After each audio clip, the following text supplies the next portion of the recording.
গল্প তুমি শুনবে না, কারণ তুমি বড় মানুষ, সভ্য সমাজের কর্ণধার। টেবিলে মোটা ফাইল রাখো, সবাই বড় বড় কথা বলো, তুমি ব্যস্ত, তাই না?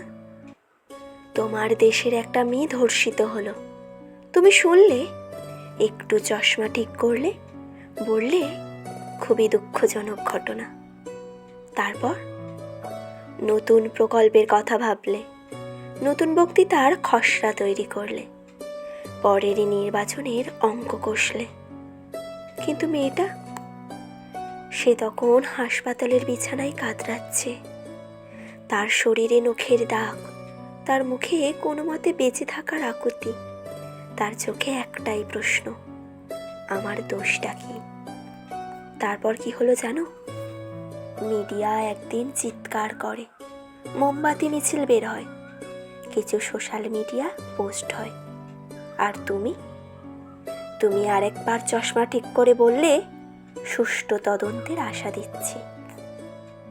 বিচারের খাতা টেবিলের এক কোণায় জমা পড়ে। ধর্ষকের জন্য উকিল দাঁড়িয়ে যায়, তার চরিত্র নিয়ে টানাটানি হয়, তার পোশাক ঠিক ছিল কিনা, সে রাতে বাইরে ছিল কেন, সে চুপ ছিল কেন।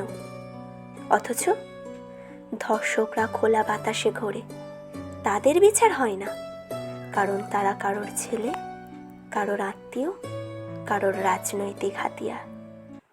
দেশের বড় বড় মাথারা তখন আরেকটা ফাইল নিয়ে ব্যস্ত থাকে। তোমরা কি সত্যিই জানো না, নাকি জানতেই চাও না? তোমরা কি সত্যিই বিচার চাও, নাকি শুধু টেবিল চাপড়ে বক্তৃতা দাও?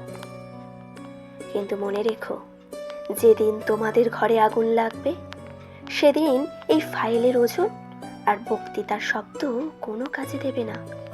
সেদিন বুঝবে ন্যায় বিচারের অভাবে সমাজ কেমন পচে গেছে। কিন্তু তখন আর সময় থাকবে না।